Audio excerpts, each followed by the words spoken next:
3, 2, 1. Got a blast. In the city of Retroville lives a child genius named Jimmy Neutron. However, being a young Einstein isn't as luxurious as it may seem, especially when your inventions blow up in your face more often than not. Jimmy Neutron ran on Nickelodeon from 2002 to 2006 and has solidified itself as one of the most memorable shows of that time. The phrase, "birds of a feather flock together," doesn't seem to apply here, as Jimmy's best friends, Carl and Sheen, are definitely not the sharpest in the shed. Carl is a lovable, dim-witted llama lover with a plethora of allergies. Sheen is a hyperactive fanboy of superhero Ultralord, who definitely thinks he's also a boy genius. Spoiler alert, he's not. Not even close. Cindy is Jimmy's school nemesis who's smarter than the average person, but can never seem to beat Jimmy.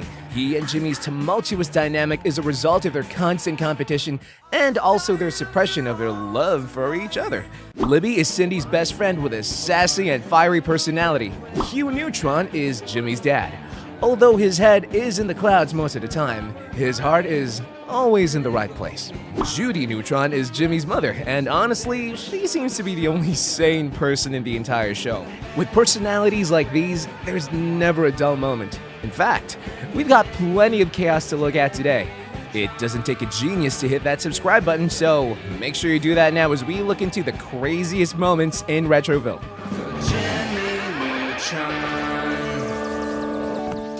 Starting off strong is when pants attack. After hanging out with Carl, Jimmy rushes home realizing he forgot to pick up his room. When he arrives, his mother's already nagging him about his unwillingness to pick up his pants that he throws into a giant pile on the floor. Jimmy, pick him up. Jimmy, pick up, Jimmy, your pants. She grounds him from being able to go to the movies the next day with his friends after school. Jimmy gets an idea to install a microchip into his pants and programs it to make the pants hang themselves so he doesn't have to. Nano chips? Oh wait, are those the spicy ranch kind? After he perfects this invention, he presents his new pants to his parents downstairs and begs his mom to reconsider his punishment, and his mother accepts. Later that night, as Jimmy is sleeping, his pants seem to be growing in power. The next day at school, Carl walks in with socks stuck all over him from static cling, and Cindy makes fun of him. As Carl walks into the classroom, the cling is so powerful it even rips their teacher's skirt off. During Cindy's presentation in class, Jimmy begins to involuntarily jolt around, seemingly being controlled by his pants. With cutting-edge special effects, you can't even see the wires of the blue screen. It's amazing. After class, Jimmy tries to tell everybody why his pants were acting up, but as he was explaining, his pants zap everyone else's, causing them now to be unwillingly out of control. Neutron, as soon as I stop limboing, I'm kicking your butt. Jimmy's pants break free from his body, followed by everyone else's, and the pants all run away on their own. I see London, I see France. Jimmy, Carl, and Sheen head to Jimmy's lab, where they use Goddard to scope out Retroville to find the rogue pants. They spot the pants all running towards a building called the House of Blue Pants, and they realize the pants are seeking even more pants to control. They head off to stop the pants from causing mass destruction and taking over the world. They find the pants, and Jimmy begins to shoot them with his invention that pins the pants to a nearby pole, leaving them immobile. Hey Jimmy, can I go play with my pants? However, when Jimmy tries to shoot his pants, the clothespins have no effect and it runs away. Hey, I got 2 words for you. No pants! Jimmy's pants barricade itself inside the House of Blue Pants and begins zapping all of the other pants inside. While Jimmy begins thinking of a plan, he notices a dry cleaners across the street and he uses a robot full of clothes cleaning supplies to battle the evil horde of pants. He successfully takes down the mob, leaving only him and his pants. I can keep this up all day, Neutron. Jimmy runs out of ammunition as his pants continue to grow in power. Suddenly, he has a brain blast, and he remembers Carl's static cling from earlier. His friends bring him a giant rug, and he rubs the robot's feet on it until it generates enough static. He touches the pants, and the static shock causes the microchip to malfunction, and the pants become normal pants once again. Outrageously tall hairdo. He looks oddly familiar. Which reminds me, I've got some laundry to do. In the episode Normal Boy, Jimmy tries to show his parents his new invention, but it malfunctions and causes more harm than help per usual. Feeling bummed, Jimmy heads off to school, where he tells Carl and Sheen his qualms about being a man of science and how his genius messes up everything in his life. In class, the group presents their science projects. Carl shows his underwhelming project that consists of a hot dog bun, and Jimmy presents his magnetic polarity TV tray, which uses magnets to cause the trays to float. Trying to outdo Jimmy, Cindy attempts to present her paper mache volcano, but fails to garner the attention of Mrs. Fowl. Everyone else in the class begrudgingly ridicules Jimmy for being so smart and making them consistently look bad. And Jimmy is reminded yet again of the burden of his intelligence. Jimmy Neutron's state test scores were the highest in world history. He has an idea to make a machine that makes him dumber. After using it, Carl and Sheen are delighted to find out it worked. And now Jimmy is just as dumb as the both of them. The next day in class, Jimmy's teacher and classmates are perplexed by his newfound stupidness. Suddenly, they noticed an asteroid heading towards Earth. You have to help us destroy it. Realizing Jimmy is their only hope of saving the Earth, Cindy has Carl and Sheen take her to Jimmy's lab, where they try to find his helmet and try to turn him back to normal. You're kinda cute. After successfully getting his genius back, Jimmy sets off to build a rocket ship using his magnetic polarity from his science project to combat the metals in the asteroid.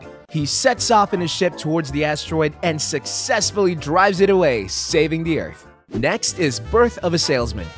Jimmy presents his new invention to his friends, book gum, which allows whoever chews it to automatically know the contents of whatever the book gum represents.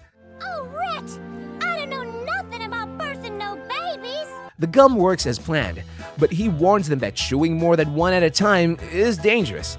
Later in class, Mrs. Fowl announces a chocolate selling contest, with the prize being a free VIP trip to the town's amusement park, Retroville. Jimmy and Cindy go head-to-head to see who can sell the most boxes, each convinced they can outdo the other. You have the power.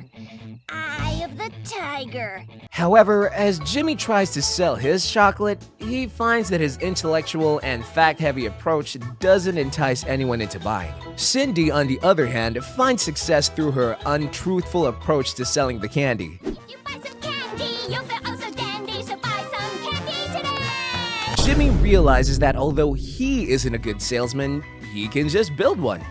After he sets his invention loose, Jimmy's sales go through the roof and he gloats in Cindy's face. However, he wasn't aware that while selling the chocolate, the salesman robot was also giving away Jimmy's inventions and chaos ensues. When Jimmy goes to try and stop the robot grabs him and begins to auction him off. Come on, we need more money! Neutron is mine. Thinking quickly about what to do, Jimmy remembers his book gum and offers it to the robot for free. Unable to say no to such a strong sales pitch, the robot takes the gum and chews it all at once, causing him to malfunction. At school, the winners of the contest are revealed to be both Cindy and Jimmy, and they begrudgingly go to Retroland together. In the episode Robot, Jimmy tries to hang out with his friends, but all of them are too busy doing their own thing. As he solemnly walks through the park, he spots a pair of brothers playing together and realizes that if he had a brother, he would have a built-in friend and a lab rat. At dinner with his parents, he proposes the idea of adding a new member to the family, but this quickly is shot down by his parents. He decides that since he won't get a brother the natural way, he'll build a robot himself. That's enough! Lower it, Goddard! Yes, master. The next day, he presents his robot to his parents who don't know what to think. They headed out to play, and Jimmy quickly realizes that Brobot's superhuman abilities far surpasses Jimmy's normal human ones, making games unenjoyable to play together. Carl and Sheen are impressed by Brobot's impressive skills. I like him more than I Cindy and Libby show up and are also quickly wooed by Brobot's personality. I think he likes you. What? No, he's lying. The others leave Jimmy to hang out with Brobot instead. At home, Jimmy notices that even his parents seem to prefer Brobot over him. The little one, Jimmy! Yes! Thank you, Brobot. After a night full of being bugged by Brobot, Jimmy decides to try to get rid of him. However, no matter how hard he tries, Brobot keeps showing back up. Right as he was about to accept defeat, Jimmy realizes that Brobot would do better with a family of his own. He builds him a mom-bot and a pop-bot, and they set off for their fulfilling robot life together on the moon. Siblings, you gotta love them. Next is Jimmy on ice. Jimmy, Carl, and Sheen plot of ways to keep cool under the sweltering heat of the summer sun. They have to admit that girls are better than boys in every way ever in all history and forever in the future. When Carl reapplies his sunscreen, Jimmy gets an idea. They head to his lab, where he creates a rocket full of SPF 9000 to shoot into the sun. They release the rocket, and it successfully blocks the sun, causing the heat wave to be transformed into a snowy day. And they all enjoy the nice, cold weather. As Jimmy goes to bed that night, he explains to Goddard that the SPF of the sun will dissipate over the course of a few days, and everything will go back to normal. However, when Jimmy wakes up the next day, it is even colder than the day before, and he finds that he's actually caused the next ice age. Warning, do not quantumly enhance. Contents may cause second ice age. Jimmy arrives at school and finds out Carl and Sheen told everyone that he was the one who caused the weather to change. And he's chased by a mob of students that want to sacrifice him. As he's escaping, he hides in Carl's igloo. As they talk, Carl tells Jimmy that because of his sweat, his sunscreen is worn off. Realizing that Carl's sunscreen isn't waterproof, Jimmy sets off to find a source of weather that isn't completely frozen, which proves to be a lot more difficult than he thought. Sweetie, eat your caribou before it gets hard and icy. He has a brain blast when he determines that because it doesn't freeze as fast, he would need to use a significant amount of sweat to wash the SPF off of the sun. He gathers Retroville's best sweaters, and they manage to gather a significant amount of perspiration. Jimmy fills up a giant spray can with the sweat they collected and sprays it into the atmosphere, successfully clearing up the snow clouds and bringing summer back. In the Battle of the Band, Mrs. Fowl announces the school talent show. At lunch, Sheen, Carl, and Jimmy explain their ideas for their talent act, but are interrupted by Cindy, who comes over to brag about her and Libby's river stomp routine. No way! You girls will definitely win. In an attempt to one-up Cindy, Jimmy blurts out that their band will be performing. After the girls leave, Sheen and Carl panic, trying to figure out how they'll learn how to play instruments in just a few days. They head to Jimmy's lab, where he's made the Neutron synchronous mind instruments, which allows the user to think of any tune in their head and grants them the ability to automatically be able to play it. They begin rocking out, bringing in crowds of fangirls, which causes them to feel even more confident about the talent show. My foot is tapping! Libby, we gotta get out of this place! However, this new confidence causes the gang to start butting heads as they argue about their positions and solos in the band. We have to be better! We are the mistresses of dance! Faster, Libby! The day of the talent show arrives, and the group still is at odds with each other. Sheen refuses to go on unless all of his outrageous demands are met, and Carl, now speaking in a British accent, becomes increasingly difficult to work with. I paid $125 for these tickets. Hugh, this is a free school function. They all begin fighting, and in the heat of the argument, Sheen takes the instruments and throws them out the window right before they're about to perform. They hurriedly try to figure out something to do for the show. They announce that they won't be playing as a band anymore, Yeah, I want my money back. Yeah, not that I paid or anything. and instead, they hop on Carl as he begins to blow a giant snot bubble that floats and lifts them up above everyone else. It pops, covering everyone in boogers, and they place 8th place out of 7 acts. Ugh. Next up is my son, the hamster. Carl brings his new hamster, Mister, to Jimmy's lab. While Jimmy is showing Carl his new teleportation device, Goddard fires a laser into the hamster's cage and chases it around.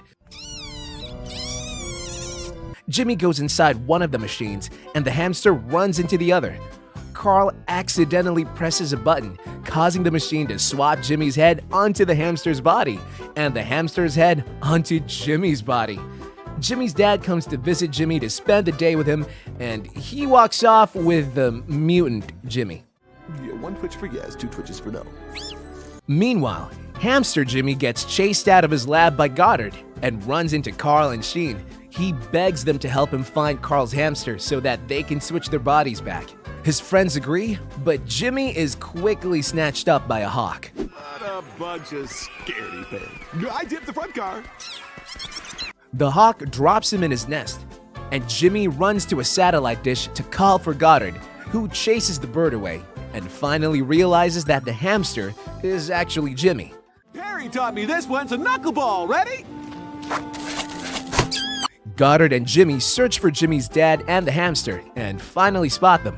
Jimmy comes up with the idea to build a giant hamster tube to lure the hamster back into the lab, and it works. They both go back into the machine and successfully switch their bodies back.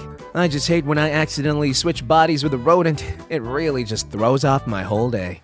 In Journey to the Center of Carl, Jimmy creates a patch that makes whoever is wearing it sick, but completely normal when you take it off. Oh, Jimmy, you poor baby. You're sick as a dog. He uses this patch to trick his parents into letting him stay home from school, and soon, all the kids at his school learn of this invention and convince him to give them one. I miss them all so much, except Sheen. Everything starts out fine, but as the children spend more time at home with their parents and become subject to at-home remedies, they begin to miss school. Relax, Cindy. Only 678 more needles to go. However, when they go to take off the patch, they find that it has dissolved into their skin, leaving them permanently sick.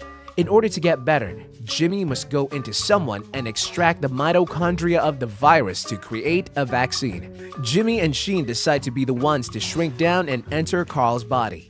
They enter through his nose, past Carl's pea brain, and go down into his stomach where they find a germ. You're supposed to play with the toys and the silly meals, not eat them. Jimmy captures it, but it calls for help, and a mass of other germs begin swarming him.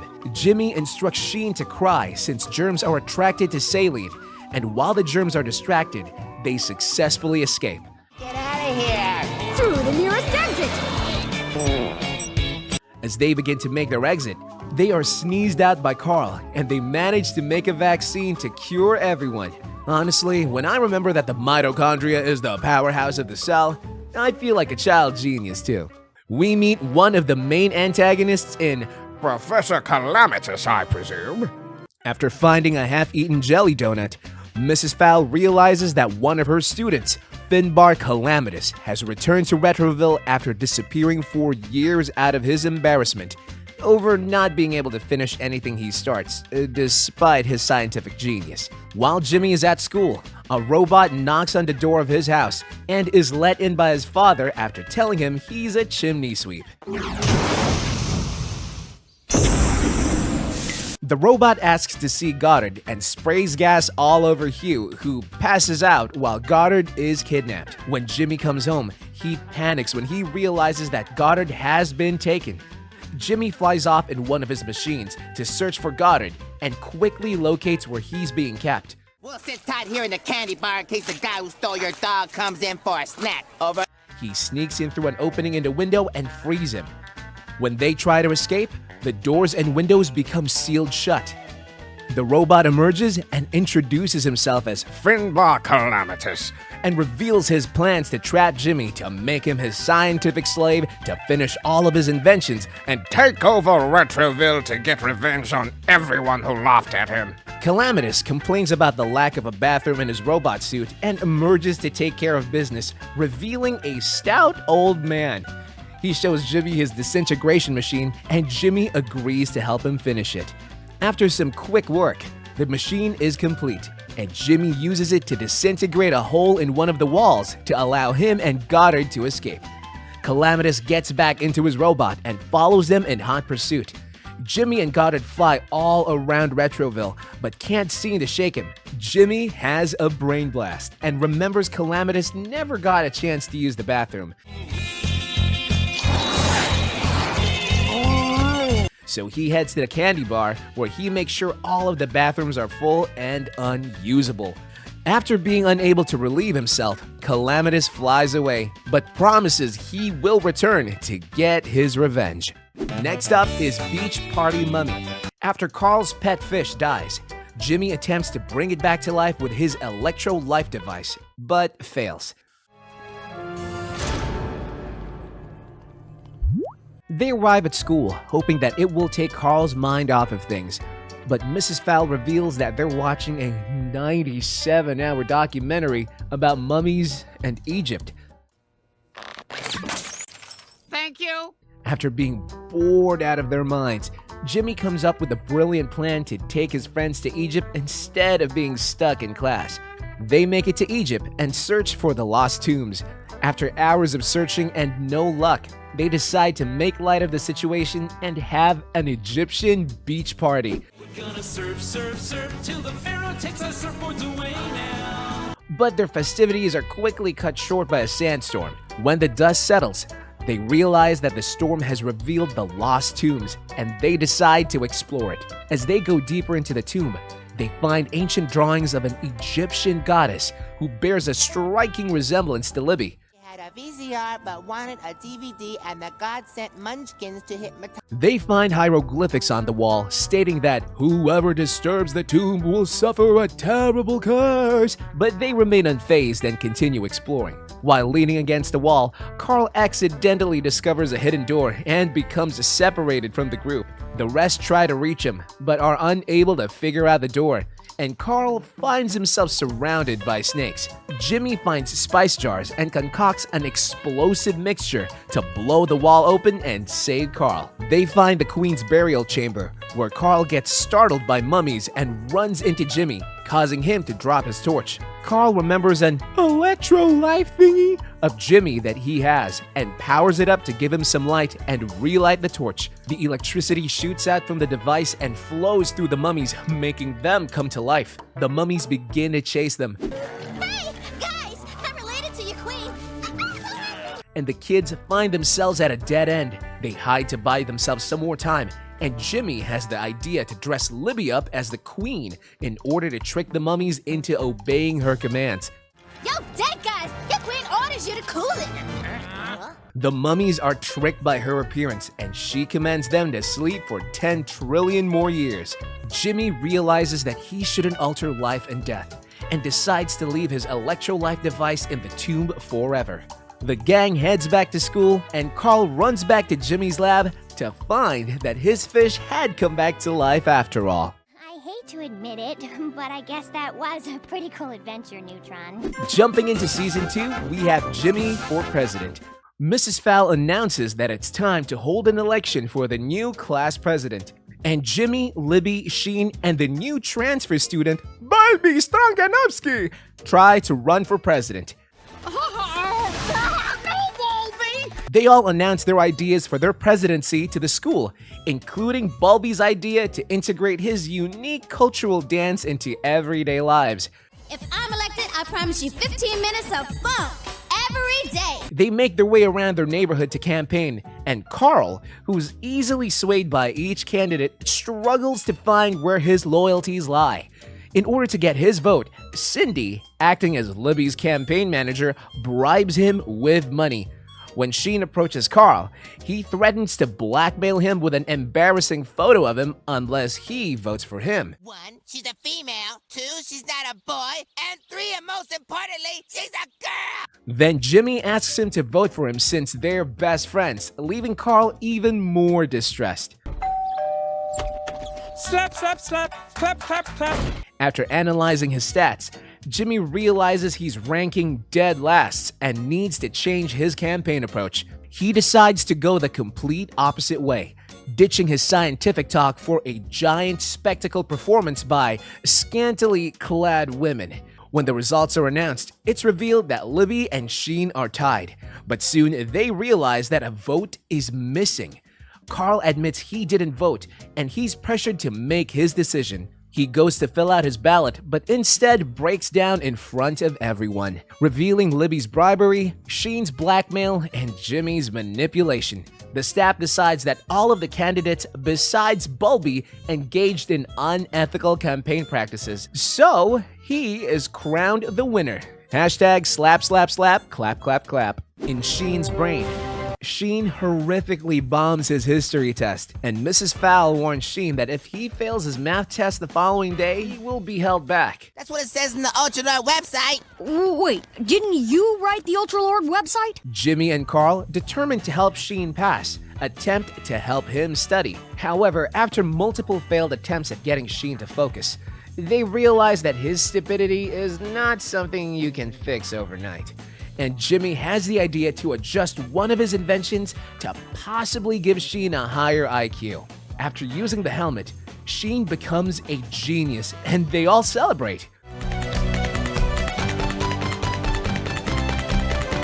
The next day at school, Sheen passes his test with flying colors, but Jimmy and Carl notice a change in his behavior. Deciding it's time to change Sheen back, Jimmy goes to his lab to adjust his helmet again and heads off to find Sheen. At the candy bar, Sheen becomes more and more aggressive, and his head seems to be growing in size. When Jimmy tries to convince him to change his brain back, Sheen becomes combative and refuses, and he escapes to wreak havoc. Jimmy and Carl return back to Jimmy's lab to analyze Sheen's brain growth pattern, and they discover that his IQ is growing so rapidly that Sheen's head will explode. Meanwhile, Sheen takes Libby as his queen to accompany him as Overlord of Retroville. Jimmy and Carl disguise the helmet as a crown to trick Sheen, but as they try to give it to him, Sheen reads Carl's mind and realizes it's a trap. Jimmy and I disguised the brain drain helmet as a crown! After multiple attacks from Sheen, Carl and Jimmy decide to change their approach. They find a giant Ultralord and control it from the inside like a robot, approaching Sheen and attempting to convince him to comply and revert his brain back to normal. This angers Sheen, and he shoots the robot with his brain electricity, destroying the Ultralord and sending Carl and Jimmy flying. Seeing his friends injured by his actions, Sheen realizes he's gone too far and decides that it's time to go back to normal. He puts the helmet on and drains his brain and apologizes to his friends for getting so out of control. At school, Sheen goes back to being his normal, stupid self. However, since he passed the math test from the previous day, he avoids being held back, so mission accomplished, I guess? My name's Professor Sheen. Next is the Junkman Comet. After receiving a concerning message from Brobot, Jimmy, Carl, Sheen, and Goddard all set off to the moon to help him. When they arrive, they find that Brobot lied about being endangered because he wanted Jimmy to come play with him. They frustratingly tell him the story of the boy that cried wolf and decide to leave. 3, 2, 1. Robot, wait up! I knew it. However, when they're about to head back home, Brobot follows them in a panic, saying that the Junkman kidnapped his parents and has them on his ship. Thinking that this was another attempt to get them to stay, the gang ignores him and flies off back to Earth. They don't get very far before they're unwillingly beamed up into a ship. After they explore the ship, they find the Junkman and his dog, Roxy, who has some really strong chemistry with Goddard. The Junkman explains that he abducted them to steal their rocket to sell for scrap metal on the intergalactic black market. After Jimmy and his friends object, the Junkman imprisons them and takes Goddard and Brobot's parents away. Just when all hope is lost, I wish I could see Libby's smiling face one more time. I wish I could see Jimmy's mom smiling. Brobot reveals that he was hiding on the bottom of their rocket when they got abducted and is ready to help. He frees Jimmy and the gang, and they make their way to find Goddard and save Brobot's parents. They find the Junkman. Mama, I couldn't put a price on you. So I took the best offer. Who's about to turn Brobot's parents into intergalactic toys called Gravidiscs. Brobot distracts the Junkman, and Jimmy and his friends manage to free Goddard and Brobot's parents. The Junkman tries to get Roxy to attack them, but she turns on him and protects Goddard and Jimmy. While Brobot's parents handcuff him, the Junkman manages to break the steering wheel off of the ship, sending all of them hurling towards the moon. They decide to free him so he can fix the ship and save them, but he escapes, leaving them to their doom. Just as they're about to plummet to their death, Brobot uses his head, literally, and saves them all. It's true. Forgive me, Judy. Things get super crazy in the mighty Weezers. While Jimmy's parents go to attend the Burning Duck Festival, Jimmy stays with Carl's family for the weekend. However, his exciting weekends with his friend soon takes a turn when he realizes that the Weezer household is not as fun as he thought it would be.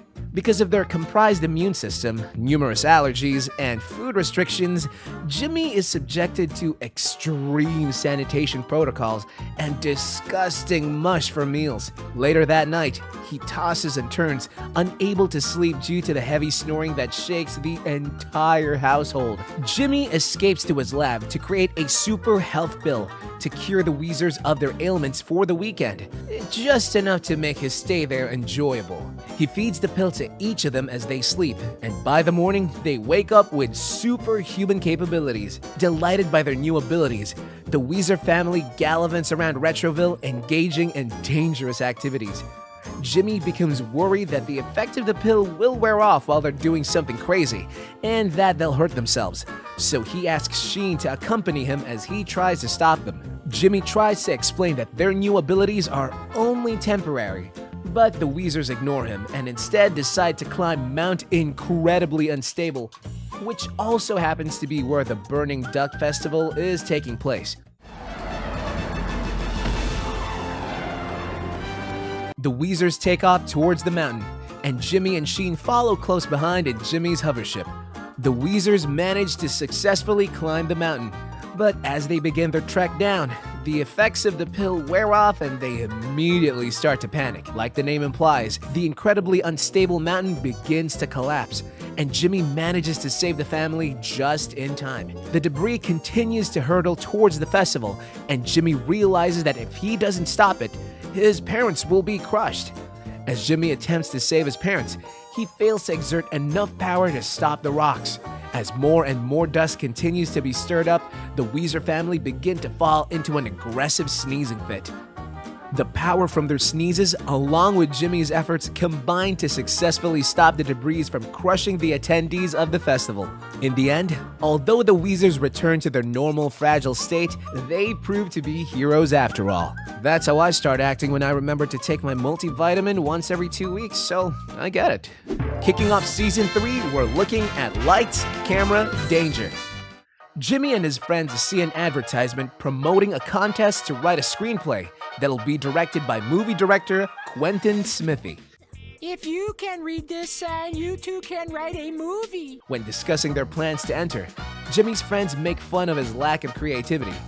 In an attempt to spite them, Jimmy goes home to write a screenplay. But after hours of sitting in front of his computer screen, he fails to come up with anything. He then gets the idea to watch all of the greatest movies of all time in hyperspeed, so he can find what the scientific equation to a great movie is. They all submit their scripts and eagerly await the winning announcement. My movie's about a beautiful older woman named Judy. Hey, isn't Jimmy's mom named Judy? Later at school, Jimmy receives a phone call from Quentin Smithy, informing him that he's won the competition. Smithy arrives and announces that he plans to shoot the movie in Retroville, while also casting residents in it to act. Jimmy and his friends all get selected to star in the movie, and filming begins the next day. Hugh attempts to be cast in the movie, but is given the job of Donut Boy, and is repeatedly sent off to do mundane errands. You look 10 years younger in this makeup. What? I don't want to look one. Jimmy, Carl, Sheen, Cindy, and Libby all get attached to wires on a crane to shoot a fight scene on a roof. But as they begin filming, the crane swings over the edge of the roof, and the hooks connecting them to the wires break. They begin plummeting towards the ground, but luckily, Jimmy's rocket shoes save them just in time. Bulby say move, people!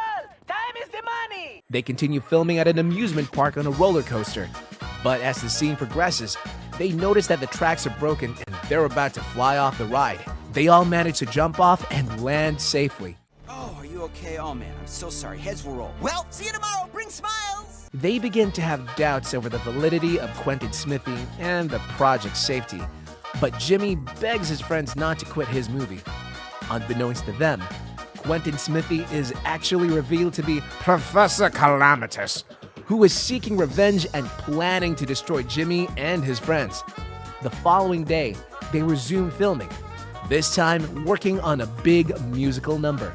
As they perform, their custom bowler hats turn into flying circular saws that chase them around. This time, Jimmy's friends decide to quit the movie for good. But after some intense begging, they agree that fame is too good to pass up and are convinced to continue filming. We'll do it for the fame and fortune. And the monkeys! As they begin to film the last scene, Professor Calamitus makes sure that Jimmy has no means of saving himself, and he releases a giant mechanical snake to attack the gang. Just as the snake corners them, Hugh arrives back on set. Seeing this as Donut Boy's big heroic moment, he attacks the snake and throws donuts in its mouth, causing the wiring to short circuit, ruining Professor Calamitus' plans yet again. In The Tomorrow Boys, Jimmy crafts a new chemical called megalomanium, which causes whoever comes in contact with it to become mad with power. Carl and Sheen visit his lab, where he reveals that he's also invented the Chrono Arch, which allows them to view and travel into the future. Build homes for the needy and filter out unwanted phone calls. Can somebody help me to my car with these?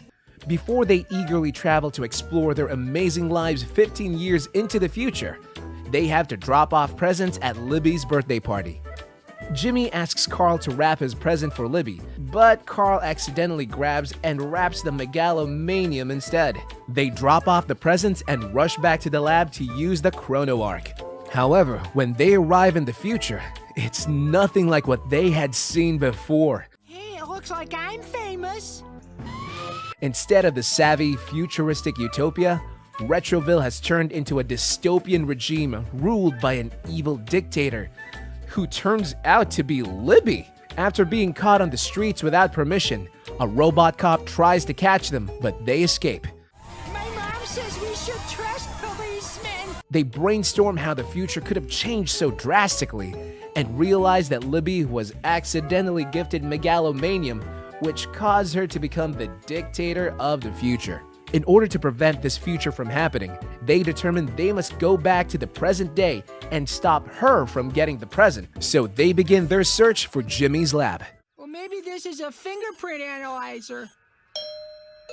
When they arrive, they meet future Jimmy, who, much to young Jimmy's dismay, is married to Cindy and has abandoned science in order to tend to Cindy's mom's feet, which require constant care. Cindy, can you not call me Neutron? Now that we're... Future Jimmy also reveals that he had lent the Chrono Arc to future Sheen, who arrives at that moment. Future Carl is summoned, and he is found hanging upside down on the Chrono Arc because of his back problems. Young Jimmy and future Jimmy work on repairing the Ark, while Sheen and Carl keep a lookout for the robot cop, who's still pursuing them. The Jimmys successfully manage to fix the Chrono Arc right as the robot cop finds them. They leap through and go back to the present day, but the cop follows them. The trio heads to Libby's party, but when they arrive, they find that all of the presents look the exact same. So they begin opening all of them, angering Libby and causing them to be kicked out of her house. The RoboCop finds them and corners them, Some boys can't hold their punch. but becomes distracted by the party music. Using their opportunity to escape, they head back to Libby's house and begin destroying all of the presents. When Cindy finds them, They beg her to tell them where Jimmy's present is, and she takes them to a different room. The RoboCop finds them, and Jimmy throws his present at him, which he blasts with his laser rays, effectively destroying the megalomanium chemical and the future that he's from. Next is My Big Fat Spy Wedding. Jimmy is summoned by BTSO, the big top secret organization, to help them monitor Beautiful Gorgeous, Professor Calamitus' daughter, who had been released from jail on good behavior just a couple weeks after Jimmy had successfully put both of them in bars. I'm prepared to cry and beg. I'll take the case. Good. Carl and Sheen tag along, and they find Beautiful Gorgeous in a store with Jet Fusion, BTSO's top agent. They see Beautiful Gorgeous going to attack Jet, and they leap into action to stop her. However, Beautiful Gorgeous and Jet Fusion admit to them that they're planning on getting married, and they ask Jimmy to be the best man. Shocked that Jet Fusion would marry his own mortal enemy, Jimmy is skeptical. Jimmy, this is boring. Yeah, I can watch my parents do that at home. But after multiple failed attempts of trying to catch Beautiful Gorgeous doing something evil, he finally accepts that their love is true. Yeah, she's almost as pretty as your mother. Unbeknownst to the trio, Beautiful Gorgeous hypnotizes Jet Fusion to attack whoever says the phrase, "I have the ring," which she previously told Jimmy to say at the wedding. Before the wedding, Jet meets up with Carl, Sheen, and Jimmy, and Sheen says, "I have the ring," triggering Jet into attacking him. After stopping Jet from pummeling Sheen to pieces, Jimmy realizes something fishy is going on and goes off to find Beautiful Gorgeous. He confronts her, but she traps him and erases his memory, and Jimmy heads off to the wedding completely oblivious. Sheen and Carl see the whole thing happen and try to stop Beautiful Gorgeous. We heard everything. Give up and we'll go easy on you. Yeah! Please. But she traps them in a cage and leaves them for her wedding. Sheen uses his special monkey call to summon monkeys who help free them from the cage, and they escape to stop the wedding. Right as Jimmy is about to say the trigger phrase, Carl and Sheen burst through the doors and expose Beautiful Gorgeous's plot to have Jimmy killed and Jet Fusion thrown in jail for assault. Sheen, it's not you have the ring, it's I have the ring! The wedding guests break out into a song, repeating "I have the ring" over and over again until the disoriented Jet Fusion breaks free from his hypnosis, landing Beautiful Gorgeous back in jail. Next up is Who's Your Mommy? While exploring an alien planet, Carl gets covered in a mysterious alien substance. They return to Jimmy's lab and successfully remove the foreign body off of Carl's face. Later, they notice a change in Carl's mood and appetite. To think of it as jolly! Not that you want to talk, big head! But I guess we are. After spotting a mass on Carl's backside, they return to the lab for further testing and find that Carl is pregnant with some sort of alien energy.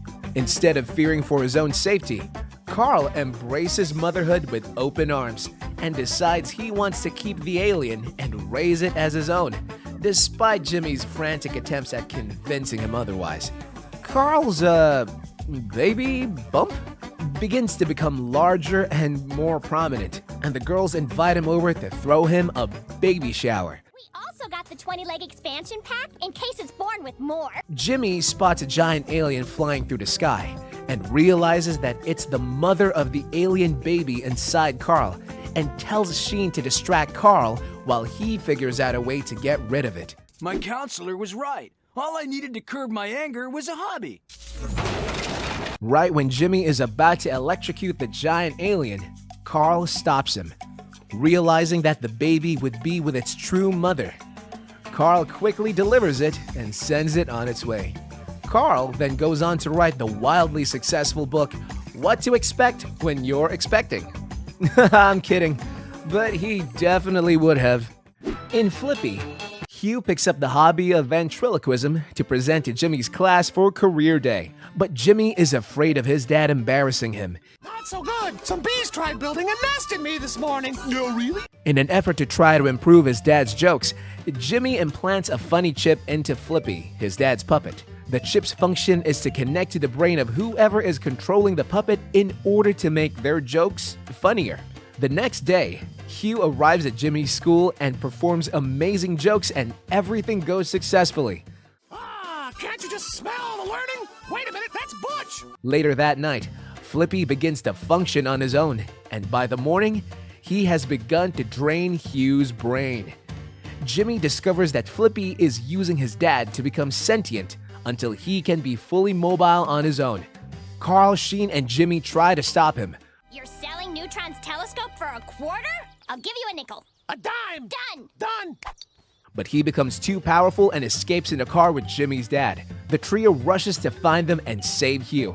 They arrive at a cliff just as Flippy is about to throw Hugh over the edge. Realizing that because Flippy and his father are essentially sharing the same brain, he uses his father's love of ducks to successfully distract Flippy. Carl and Sheen pin Flippy down, and Jimmy removes the funny chip and saves his dad. At this point, I think we've learned that making creepy dolls become sentient beings never really works out well. To end the Season 3 and also the series, we have the double episode special, The League of Villains. All of Jimmy's enemies join forces together to form the League of Villains. The League consists of the leader, King Goobot, followed by Beautiful Gorgeous and Professor Calamitus, who both escape prison. Baby Eddie, Jimmy's infant evil genius cousin. Grandma Taters, a secret evil alien. The Junkman, Eustace Strike, a snobby British boy, and the space bandits Zix, Travoltron, and T. They bond over their common enemy, Jimmy Neutron, and begin plotting to destroy him once and for all. I am Eustace Stritch, and I could buy and sell you all. Make me an offer. Back on Earth, Jimmy reveals to his friends his newest invention, the N-Essence, which allows them to gain back superpowers they once possessed. I fell in love with the most beautiful woman in the... Eager to experience their superhuman abilities again, his friends attempt to use it. But Jimmy stops them, stating he only made them for them to use in absolutely extreme emergencies. Meanwhile, the League of Villains approaches Earth and prepares to capture Jimmy. Grandma Taters and Baby Eddie track down Goddard and disable him to prevent him from coming to Jimmy's aid. Eustace visits the candy bar and plays a CD that causes everyone to dance without the ability to stop, rendering Sheen, Carl, Cindy, and Libby trapped and useless. The Space Bandits locate Jimmy's lab and seal it off to prevent him from being able to access any of his inventions. The League of Villains finds Jimmy and abducts him, but Sheen manages to stow away at the bottom of the Junkman ship.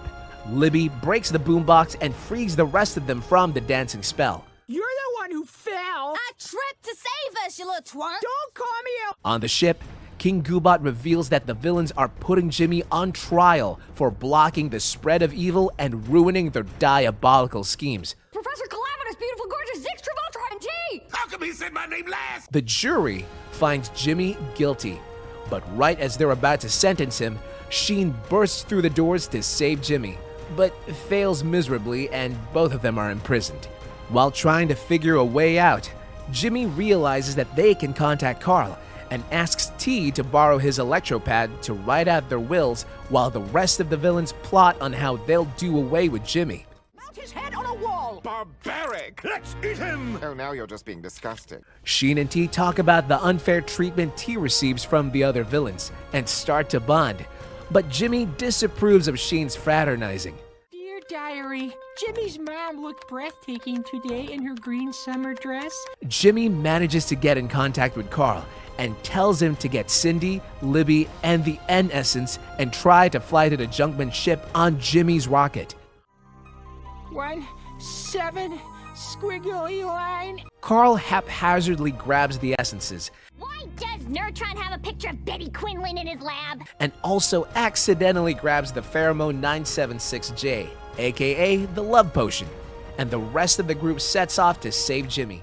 Hi, Mrs. Neutron, you look lovely. We're going to rescue Jimmy from the League of Villains. Hugh and Judy go into Jimmy's lab to see if they can find anything to help, and they find Jimmy's gravitational wormhole generator and activate it, sending the entire town of Retroville 75 million years in the past. The villains go to fetch Jimmy and Sheen so they can blast them into deep space, but when they arrive, they find that they've escaped.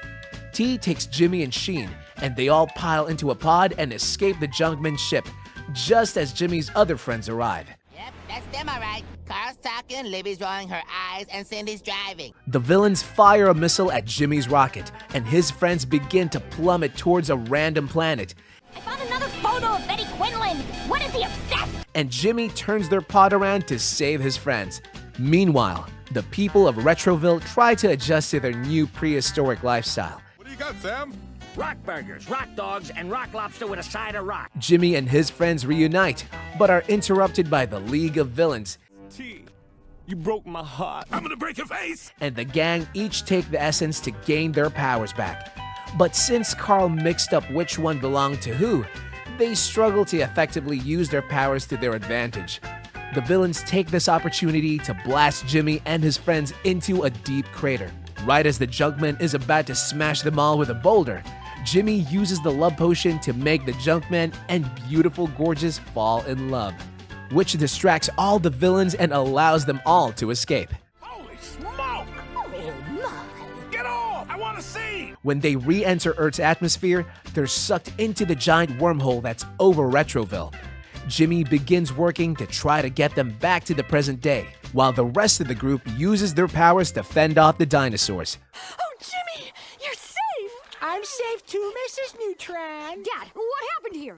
The League of Villains returns to Earth in search of Jimmy yet again. Zix and Travoltron get trapped by a giant snake, and T pleads Jimmy and his friends to use their powers to help save them. You can't see me, but I'm poking you.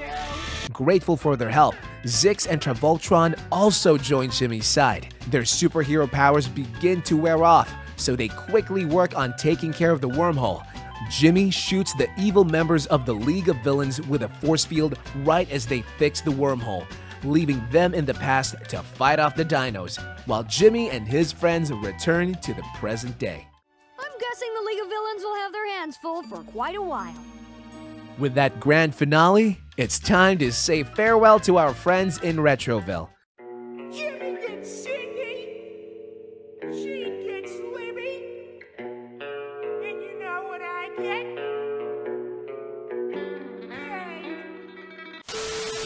Thank you so much for coming along for the ride. I hope you tune in to our other videos and keep a lookout for our new ones. I'm a blast and find Jimmy's mom. Yeah.